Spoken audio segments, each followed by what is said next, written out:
So today I was scrolling on my timeline and I stumbled across a post where a friend of mine, she was debating with another friend the difference between loving someone and being in love.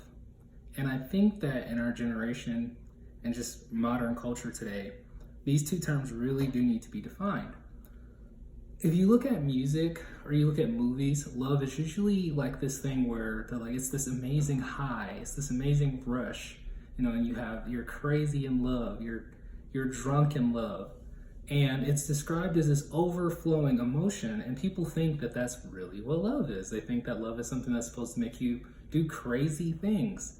You when you're in love, or when you love someone, you're supposed to go to the ends of the earth for them, and this is just not what love is. That's being in love.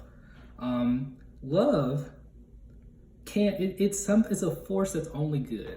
It can never cause hurt or harm. True love, what actual love is, it is only a force that is helpful. It only intends to be used for good, and it can only do good. Love will cause you to be thoughtful. It will cause you to be considerate. It requires intelligence. It requires a high level of awareness of self. The Lord in His commands and 10 Commandments, under loving the Lord your God, He says, love your neighbor as yourself. So love then does not put you at risk. Love will never cause you to jeopardize yourself or who you are or your life for the person that is loved. That's not what love is. That's being in love. And I think it's very important to know the difference. Being in love is an emotion that is usually very destructive for a human being. Whereas true love, actually genuinely loving someone, is a feeling that's going to uplift, is going to build everyone. It's not going to tear it down. It's going to build. Also, when you love someone, you don't need reciprocation back. You can show an act of kindness to a stranger. You can hug or visit the sick. You can give money to a homeless person. Maybe you don't want to hug them, but you can hug them. You can show them affection in this way and care in this way, and they don't have to reciprocate. If you give money to a homeless person or you help some orphan children, they can't reciprocate that. But because it's out of genuine, pure love, it doesn't require reciprocation. However, when you're in love with someone, you need that reciprocation.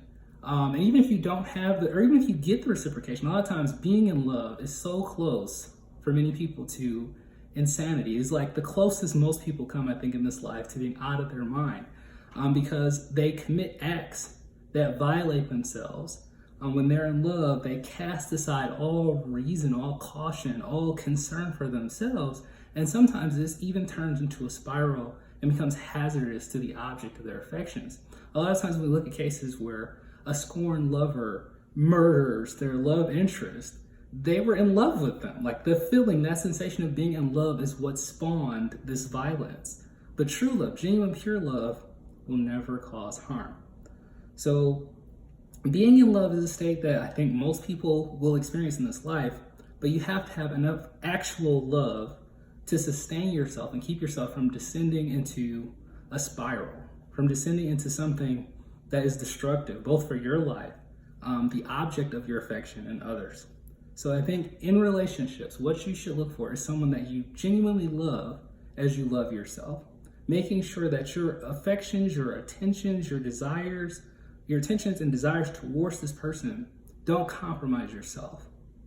So with that in mind, just keep in mind love as you love yourself. Self-love, it has to come first before you can love another human being. Just remember that.